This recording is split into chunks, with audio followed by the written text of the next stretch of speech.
उद्धरती. जीवाचं कल्याण होण्याचं साधन आहे या ठिकाणी. आपुले कल्याण व्हावे ज्याचे चित्ती, त्यांनी शिवाप्रती शरण जावे. पुण्य वाढतं. पुण्य वाढल्याच्या नंतर घरात कशाचीच कमी पडत नाही. धनधान्य वाढतं. ऐश्वर्य वृद्धिंगत होतं. ऐश्वर्य वाढतं. एवढ्यामध्ये मनाची समाधानी राहते. झाले समाधान तुमचे देखिले चरण. समाधान होते. सात्विक ऐश्वर्य वाढले जातं. संपत्ती मिळवावी, संपत्ती कमवावी, पण कशी कमवावी? सात्विक संपत्ती कमवावी. तुकाराम महाराजांनी सांगितलं एका ठिकाणी, जोडून या धन उत्तम व्यवहारे. उत्तम प्रकारचं व्यवहाराचं धन. तसं एवढ्यामध्ये तुम्हाला सांगतो सात्विकता वाढते. सात्विकता वाढत जाते. इष्ट कार्य सिद्ध होते. सिद्ध नाम घेता कार्य सिद्ध होय. धरावे ते पाय वेगी प्रेमे. शास्त्र शुद्ध उपचारानं बघा. एवढ्यामध्ये श्रद्धा भक्तिपूर्वक अंतकरणानं पार्थिव लिंगाचं बघा त्याच्या वेदीचं पूजन करतो. त्याला काहीच कमी पडत नाही. काय कमी आहे का महाराज? नाही. कमीचं लग्न झालं ती गेली नांदायला. इथली कमी नाही बरं कोणी. कळलं का तुम्हाला? कमीचं लग्न झालं आता कमी इथं नाही, गेली नांदायला. कमीच नाही कशाची. म्हणून एवढ्यामध्ये कमी पडत नाही. हो हो चालतं. हा.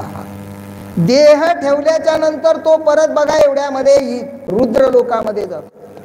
रुद्र लोकामध्ये जातो.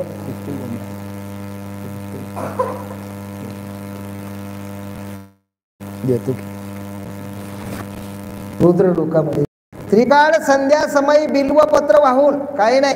सकाळ दुपार संध्याकाळ 3 बेलाचे पानं ताटात ठेवायचे. 500-500च्या नोटाने ठेवायच्या. लक्षात आलं का तुमच्या? सोनं नाही ठेवायचं. काय ठेवायचं? 3 बेलाचे पानं ठेवायची. सकाळी प्रातकाले स्मरे नित्य सर्व पापे विनिर्मुक्त. सकाळी महादेवाला 1 बेलाचं पान वाहिलं ना, सगळ्या पापातून मुक्ती मिळते. एकदा दुपारा प्रसाद घ्यायच्या टायमाला गळ्यातून लिंग काढायचं, त्याची पूजा करायची. किंवा जो पार्थिव लिंगाची पूजा करत असेल त्यानं 1 बेलाचं पान महादेवाला वाहायचं. नमस्कार करायचा, नैवेद्य दाखवायचा, आणि मग खुशाल तथास्तु महादेवाला दाखवायचं ना आपण सगळं खायचं. असंच ना. एवढ्यामध्ये बघा तुम्हाला सांगतो सायंकाळी सायंकाळी शिव पूजा सुख होय नंदी ध्वजा. वाडी भूके लियान हो का कैसे ही भोजन. येथे अर्पिल्याचे फळ. इथलं अर्पण केल्याचं फळ काय होतं ते काहीच कळत नाही. काहीच कळत नाही. एक शेतकरी जेवायला बसला. देवानं कुत्र्याचं रूप घेऊन आला देव. 1 भाकरी होती शेतकऱ्याजवळ दुपारची. त्यानं काही 10-5 माणसाचं जेवण नव्हतं नेलं. एवढ्यामध्ये भाकरी सोडूस तर ते कुत्रं येऊन बसलं. कोंडा घोळायला लागलं त्याच्या पुढं. एवढ्यामध्ये यानं त्याच्यातली चतकोर भाकर काढली, त्याच्या पुढं फेकली. याचा हात दुस्तर त्यानं संपवलं. आणखी चतकोर टाकली. हात तोंडात घास घालूस तर त्यानं 3 चतकोर भाकरी दामटून दिली. भाकर तो कसोटी पाहायला आला होता चतकोर भाकरीवरच. एवढ्यामध्ये त्याचं पुण्य मागण्यासाठी काय पुण्य केलं म्हणून नारद मुनी आले. काय पुण्य केलं म्हणून ब्रह्माजीकडे गेलं. याला ब्रह्माजीकडे घेऊन गेलं. नारदानं पालखीत झुपलं, ब्रह्माजीकडे नेलं. ब्रह्माजीनं पालखीला बघा पालखीला खांदा दिला. ते विष्णूकडे नेलं. विष्णूकडे नेलं. विष्णूनं पालखीला खांदा नेला.